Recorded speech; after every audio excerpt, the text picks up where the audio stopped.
This is a story about me and some friends who had the creepiest night of our lives. My best friend Sebastian had been away for a while, but finally got a chance to come home one weekend for a few days to visit. I was excited because I haven't got to spend time with him in a long time. I was really stoked to see him again.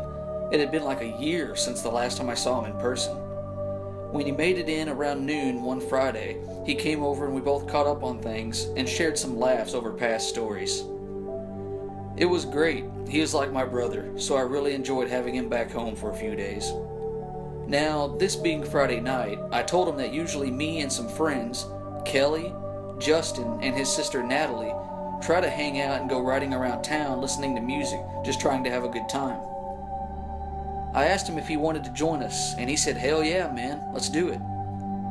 So I told my friends that Sebastian was coming along this time, and they were cool with it. When it was around 10 o'clock, me and Sebastian left my house to go to Justin and Natalie's place, which is where we usually meet up at. When we got there, they all jumped in and we took off riding around town, listening to music like normal, just having fun. We did this till about 11 o'clock, and Justin said he was getting hungry and wanted to head back to the house to grab his wallet. So we decided to make our way back, but we had so much fun riding around town that we hadn't really realized that we had drove off into a part of the town none of us is familiar with. We stopped for a minute trying to figure out where we were and how to get back. None of us knew where we were at, so I used my GPS on my phone to help us get back.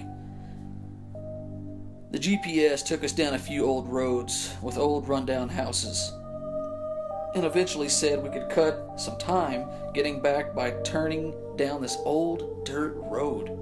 It was dark and we couldn't see very well, and didn't really like the idea of going down this road since none of us knew where we were at. But I decided to trust the GPS, and I turned onto the dirt road to save time. It was kind of freaky. It was dark, no houses, no lights, just open road, and nothing but tree line on both sides of the road about 50 feet from it. We started to wonder how long the road was since we had been driving on it for about 10 minutes. Then suddenly the GPS on my phone quit working and the app crashed, and then my truck died on me right after that in the middle of the road. I tried restarting it, but it wasn't working. All I could get to come on was the headlights. We sat there for about 5 minutes trying to get it to start. We wasn't getting anywhere, so I popped the hood and got out to check and see if there was something wrong, but I didn't see anything out of the ordinary. I got back in, and as I did, my phone started ringing. It was an unknown number. I normally don't answer these because it's someone usually pulling a stupid prank on you, but I did anyway. I said hello, but there was no response. I waited a few seconds and said it again. "Hello? Is anyone there?" Nothing but silence. I figured I was right and it was a prank, so just as I was about to take the phone away from my ear to hang up, I heard a quick, sharp voice say "one" and hung up. I thought, "One? What does that mean?" Someone probably just messing with me. I set my phone down and tried starting the truck one more time. Still nothing. About that time, Sebastian's phone rang, and it was another unknown number. He answered and said hello. No response. He said, "Whoever this is, quit calling us and messing with us." And they quickly replied, "Two," then hung up.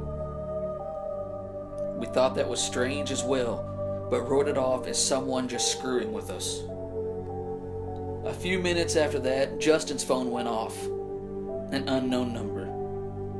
He looked at me and I told him to answer it and tell that jerk to leave us alone. So he did, and they simply said back, "3," and hung up. After this, Natalie's phone rang, the same unknown number.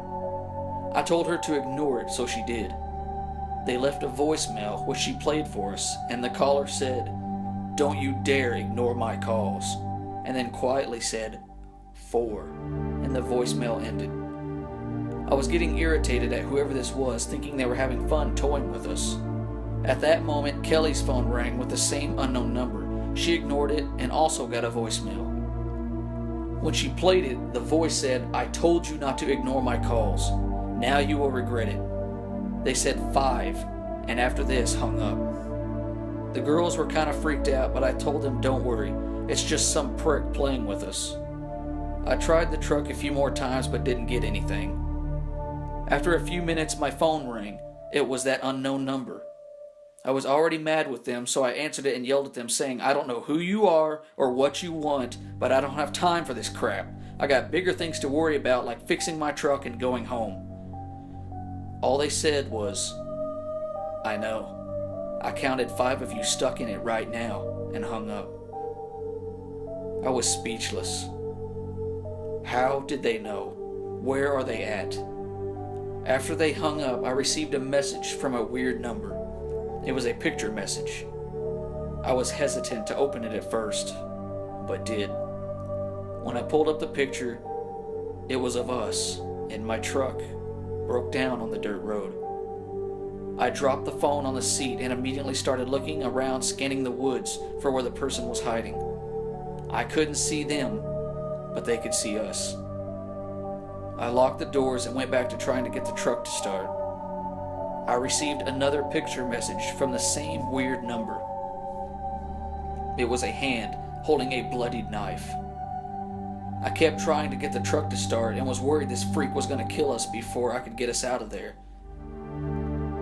The girls were freaking out. Justin and Sebastian was looking out all around the woods, keeping watch for him. I received a third picture message. They were standing behind the truck. We all turned around to see a man with a knife in his hand standing in the middle of the road, about 50 feet away, just watching us. I turned back around and tried the truck again. No luck. The girl started screaming, "Hurry, he's coming." I looked in the rearview mirror to see him slowly walking towards us. He got within about 10 feet of the truck when it finally started, and I floored it away from there. I must have drove like 80 down that road trying to get away from that man. We finally made it back to Justin's house, and we all went inside for a minute to stop and think about what had just happened.